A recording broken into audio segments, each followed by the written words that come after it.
Today is negative self-talk. One of the biggest things I've been struggling with is thinking that I'm gonna have God down packed. Like, I'm just gonna know how to move all the time with Him. And I fail to give myself grace when the reality of that shows itself, because I'm not gonna have God down pat, especially being someone who has, I guess, just started taking God seriously and my walk with Him seriously.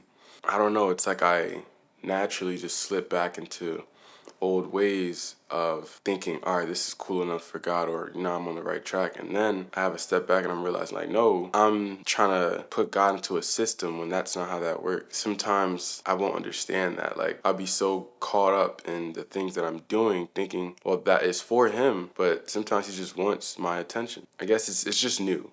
And it's way easier said than done, but it's a journey that I'm thankful for, because even despite all the things I have going on, like, I lost my wallet out here, money, I got this cold sore out of nowhere. I'm just like, what, bro?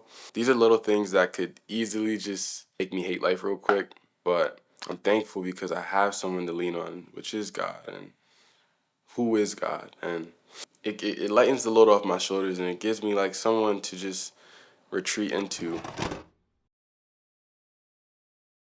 Honestly, I wanted to start this video off with Ephesians 6:12. For we are not fighting against flesh and blood enemies. That means enemies that we are seeing, but against evil rulers and authorities of the unseen world, against mighty powers in this dark world, and against evil spirits in the heavenly places. I think we need to break down that verse to really understand what that means. Let's talk about like self-sabotaging. Self-sabotaging is when stop yourself or hurt yourself from fully completing things or being able to do stuff. I was like a mean victim of self-sabotage, kind of still am. Self-sabotage is something you're born with. It's something that over time, it kind of gets built up. I see it almost like bricks on a wall. Every time I was told something that wasn't true about myself, it was like another brick being added to the wall. And as I'm being told more and more, I start to believe it more and more. And that's when that wall starts getting built higher and higher. It starts getting fortified because I'm listening to the lies that I'm being told about myself, whether it's I'm ugly or not good at a sport or doing too much or just being extra. Those little things that may seem small at the time, once you hear it enough or start to believe it enough, they become very true, quote unquote.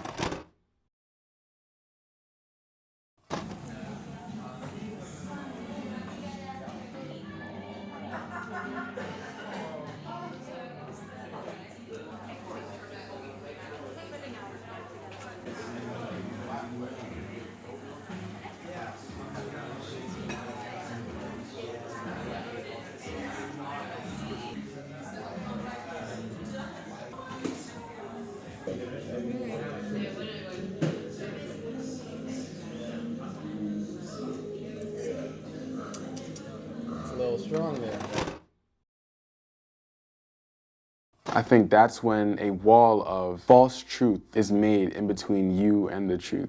And I think that's where self-sabotage starts, because when we start to see that wall, all we can read are the things that we've been told that we started to believe is true. Now I'm gonna be telling myself like, oh, you are ugly. Now you have to change how you look. You have to put the filters on IG or the filters on certain stuff so you can look light-skinned. You have to try your best to buy the best clothes so people won't think that you're broke because you had or whatever. You have to stop asking questions, or stop answering questions in class, so you're not looked as the arrogant guy who always wants to answer questions and stuff like that, or who's just always trying to be smart. Those are just little stuff, but when that wall is there, you're just constantly like believing it. That's where that whole negative self-talk comes from, because you're only believing what you're seeing at the moment and what you've been told in the past. That's just messed you up as a person. It's wild and it hurts though, because then you start to believe a lie, and if you run with it long enough, it'll get really hard to tear it down. And then you live your whole life thinking that you're something that you were never, really, because someone else told you when you were like 5. But with everything, there's a solution. Stop believing the lie, right? It's very easy to just say, but when we don't have the means ourselves to believe something else than what we've known for so long, then it's like, what am I supposed to do?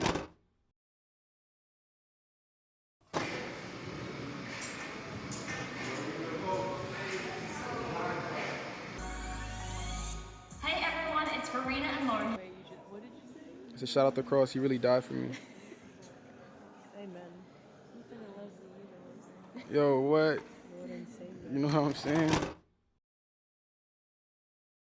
That usually turns into just giving up and continuing believing that thing until you don't bear it any longer. And then you're left feeling depressed or lack of feeling in general, like having a level of apathy about yourself that you just believe what anyone tells you at that point. Negative self-talk is like something I talked about in one of my last videos, and something I have tatted. It's like all lies lose their power when the truth is present. Right? It's hard to know the truth is present when you're constantly feeding yourself a lie. But for us to feed ourselves the truth, we have to battle the lies as well. And that can be a whole nother challenge in itself. It's funny because I just had to recently expose myself and just apologize to one of my closest homies because how I was being a bad friend and how I wasn't being completely truthful with him because of just how I was feeling. The self-sabotage and negative self-talk I was giving towards myself caused me to just build resentment for someone, even though they did nothing to me. But me, myself, I'm telling myself that I'm worthless or I'm not as valid as this person, or I wish I could have a mentality of that person, envying them because I wasn't able to have a strong enough mentality to combat the things I was telling myself or the things that me would just try to lie to me about. And the only reason I was able to get to a point where I can actually expose my truth or the lie I was living was because I finally understood that I was living a lie. You know, I've talked about identity a lot and where your identity should be, which is in Jesus Christ, because he's the one who tells you who you are. He's the one who created you at the end of the day. But I just think identity goes a long way when it comes to just what we believe about ourselves. Not even just that. It goes a long way when you're able to understand that you're more than what you are. If you never do, you'll never be able to get past the things that are stopping you. I think one verse that really hits me always is 2 Corinthians 10:5. We destroy every proud obstacle that keeps people from knowing God. We capture their rebellious thoughts and teach them to obey Christ. That verse comes to mind really because it's telling us what we should do. Let me try to translate. We destroy every proud obstacle. Bam. Remember how I started off talking about how self-sabotage is almost like just looking at the wall of lies that you've just been telling yourself that has become a false truth to you? We're destroying that. We're destroying the proud obstacle that's keeping me from knowing God, right? That's keeping me from knowing the truth. And it's a bunch of the lies that we tell ourselves, a bunch of the lies that I told myself regularly. How do we do that? Well, we capture the rebellious thought. We capture the thoughts that are trying to tell me something that's not true, and we teach them to obey Christ. The only way I could teach it to obey Christ is if I bring his word into it, his word being the Bible. So if I'm taking all the little thoughts in my head that are telling me otherwise and replace it with the truth, that's when that wall that I built up for so long starts getting some holes in it. It starts losing its fortification. It's not as strong as it once was because I'm not believing in myself anymore, because the self that I've made is a wall of just deceit, a wall of the lies I've been told since I was a kid, a wall of the things that aren't true, but I've believed for so long that I just think they're true. You know, like something that I see regularly is like affirmations or positive affirmations or whatever, right? That's great. And one thing I peeped, honestly, is a lot of the affirmations people will tell themselves are right there in the Bible, but it's almost like when you add Bible into something or add a verse into something, people kind of get thrown off by it or don't really bangs with it.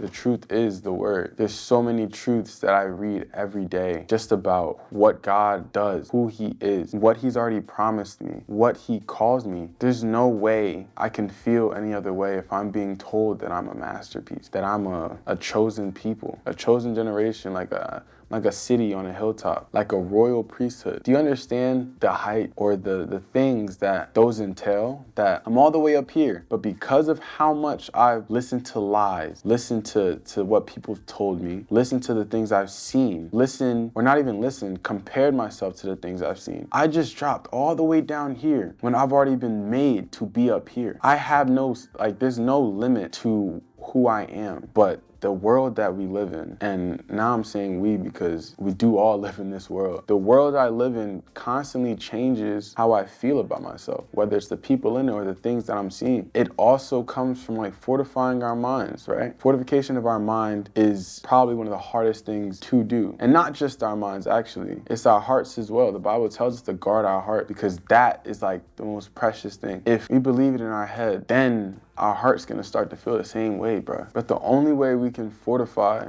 our minds and hearts of just the things that are evil, the things that are trying to tell us what we're not, is by constantly feeding ourselves the word, or constantly feeding ourselves what we should know is true, what hasn't lied, what has been very much so clear on the things that will happen, but gives us confirmation on who he is so we don't need to worry. It's so crazy that like you wouldn't think so, but the word will have something for you in any situation that you're going through. There's a word or something, like some text that comes from God that can speak to you and tell the lie that you're telling yourself that it is a lie. I think there's more to just what we just ingest regularly. The word of God is literally what it is, like the words of God, you know? It's God speaking through text.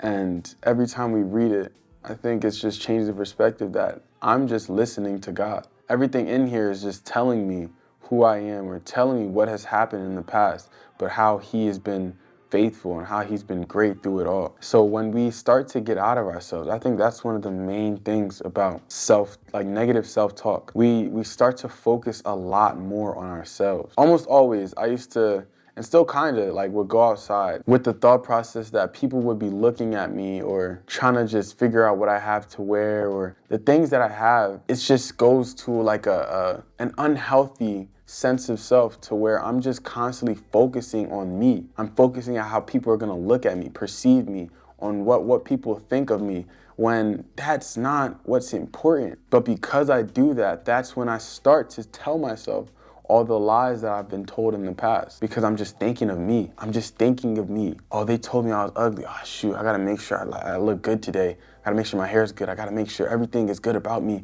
so people don't call me ugly. People don't say I look a certain way. But that's just because I'm focused on me. It's so unhealthy. Like, I don't even know if the word narcissistic is the one for it, but like, it's not valid when we're constantly just thinking about us. Because when we're only thinking about us and it's not positive, what else will it be? Just negative. I say that all to say, take the attention off of you, right? One way to help for sure with negative self-talk is taking the attention off of you. You can't talk bad about yourself if you're not thinking of yourself. You feel me? We're supposed to love our neighbors as we love ourselves. How can we love our neighbors like we love ourselves if we don't love ourselves at all? If we're constantly spewing bad stuff to ourselves, then what do you think we're gonna spew to other people? Just a projection of our inner thought. So I think personally, the way to start to combat negative self-talk is to just focus on someone who never calls you anything negative. Focus on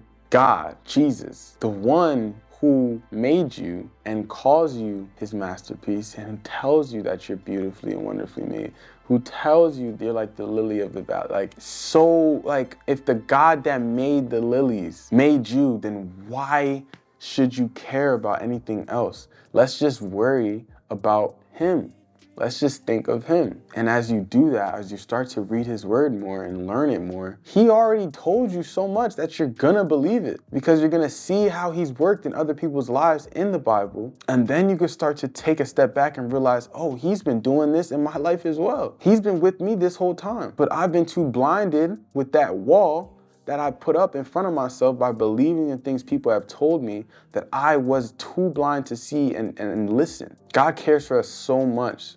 It breaks his heart when we start to believe the lies that that aren't true, because he's told us we're so much more than the things of this world. But when we believe, it's just wasted potential. I think negative self-talk gets broken down when you start to break down the lies that you believe of yourself by applying the truth of the Word of God, as well as shifting your focus off of yourself onto Him. Because once you do that, it's no longer you that you're constantly worried about or constantly trying to make look good or whatever. You get to look at the perfect person. You get to look at someone who is just the epitome or like the essence or just the manifestation of perfect. And he says that once you believe in him, once you say that Jesus Christ is Lord, once you believe that he died for you on the cross, that you are now his child.